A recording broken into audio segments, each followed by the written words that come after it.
There are a lot of difficulties, a lot of challenges. We'll talk about all of them in detail. People put words in your mouth and you kind of get the reputation as this doom and gloom guy. Rickards is always talking about the end of the world, which I don't. I never use that expression. But I make the point that, despite the difficulties, we don't have to be victims. We're not helpless. We don't have to curl up in a ball. The key is to see it coming. If you can see things coming, you can deal with them accordingly. You can get through them, not only preserve wealth, but actually make money. I always point out the example of Hugo Stinnes, and people go, who's that? He was an industrialist in Weimar, Germany in the early 1920s, and he could see the hyperinflation coming long before the middle class, long before anybody else. He went out and borrowed an enormous amount of Reichsmarks, that was the currency at the time, and just bought industrial assets, coal mines, vessels, natural resources, etc.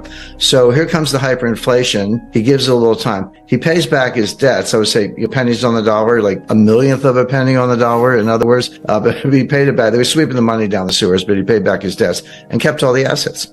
And he became the richest man in Germany. And my German is not very good, but his nickname was the Inflationskönig, which means the inflation king.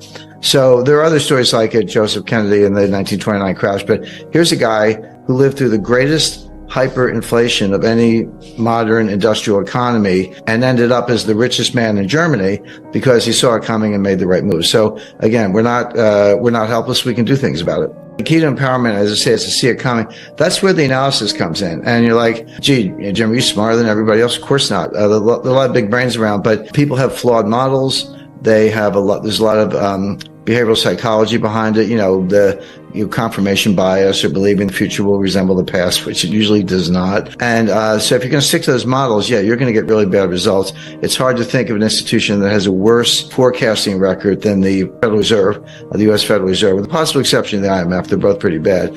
I mean, you could almost take the Fed forecast, do the opposite and be just fine. There's more to it than that, but they just stick to these really bad models. But if you understand how the economy really works, if you understand it's a complex dynamic system, all I've done is I've taken complexity theory, which has been around for a while. I mean, you could say 13 billion years because the Big Bang was the ultimate complex dynamic. But the science of complexity, understood in mathematical terms, really dates to the early 60s. But it's been used very successfully in physics. I've been at the Los Alamos National Laboratory, worked with the top people there.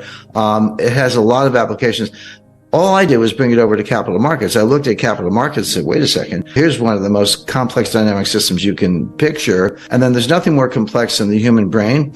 So you're putting humans on top of capital markets. You've got complexity squared or some exponent. And those models work brilliantly. But try getting anyone to understand it or do that work is difficult. But again, the point is, if you have the right models, and I would include behavioral psychology, a good dose of history, complexity theory, and a few other branches of applied mathematics, you can get very good results. But if you stick to, the Phillips curve and non-accelerating inflation, unemployment rate, and a lot of other nonsense the Fed uses, you're gonna get it wrong. I had a long career on Wall Street, made a certain amount of money, came into long-term capital management in 1994 before the launch. So I was the only general counsel through the collapse in 1998. But I was the lawyer. Now, I'm not washing my hands of the risk management and all that.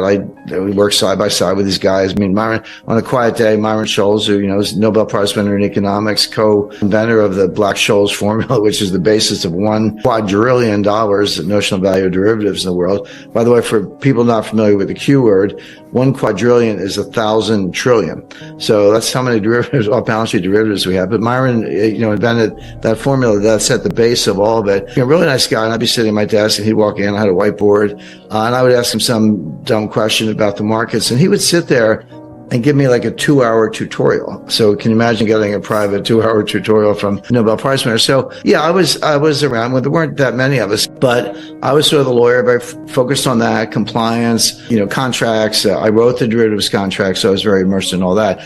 But I was kind of comfortable putting my money with the firm, including the money I'd made previously. Even the guys who didn't win the Nobel Prize had 160 IQs. They were the real deal. They were One of them was the youngest full professor in the history of Harvard University, and the vice chairman of the Federal Reserve. 2 Nobel Prize winners. John Merriweather was legendary on Wall Street. So that was the crowd. So I was at ease about the money, just very much focused on my job.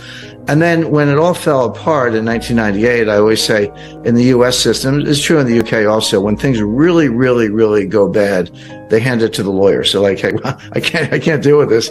Give it to the lawyers. And so it could be a bankruptcy trustee. We did not go into bankruptcy. A negotiator, a bailout expert. There are many people specialize in that. So I got the whole thing handed to me, and then we organized it and got through it. We were able to foam the runways and, with like 4 engines flaming, kind of bring it in for a soft landing. We were hours away from closing every exchange in the world sequentially. It would have started in Tokyo. We got a term sheet on a Wednesday, 5 days. Nobody slept. Nobody slept. In big law firms, I was working. We had a base at Skadden Arps. My office was up in Greenwich, but I was back and forth. So the first day, everyone looks like a lawyer.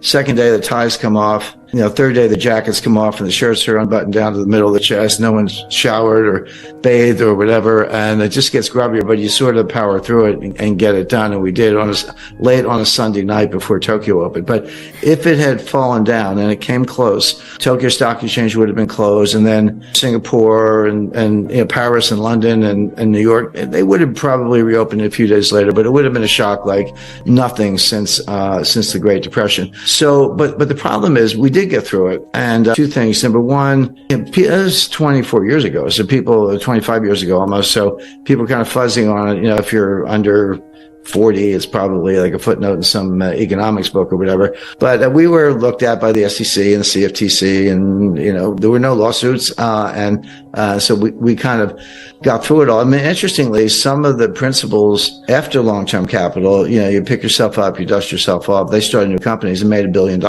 So they had the talent. We just had a very bad patch. But I sort of looked at it myself and said, well, wait a second. These people really were who they said they were. They really were that good. And yet they had this disastrous outcome, massive failure risk management. They're not dumb, they're not venal, but they must be doing something wrong. I don't mean in the moral legal sense. I mean, there must be something wrong in the model, in the way they understood markets, or you wouldn't have ended up that way.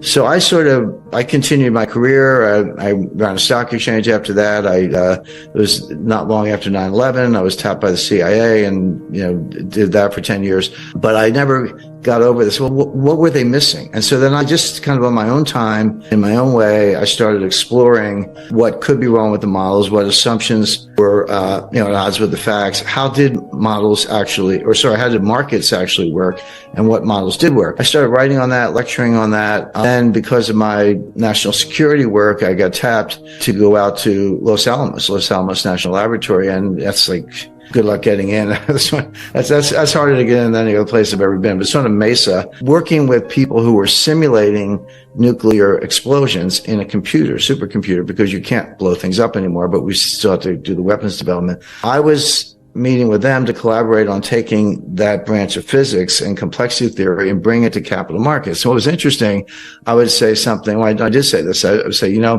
if we had used what we call team science or interdisciplinary approaches, as if we had some physicists, applied mathematicians, an economist, a lawyer, a behavioral psychologist, maybe an artist, just a group, we could crack the code. And the physicists were like, great idea. Let's put it together. Let's make a proposal. Let's get the funding.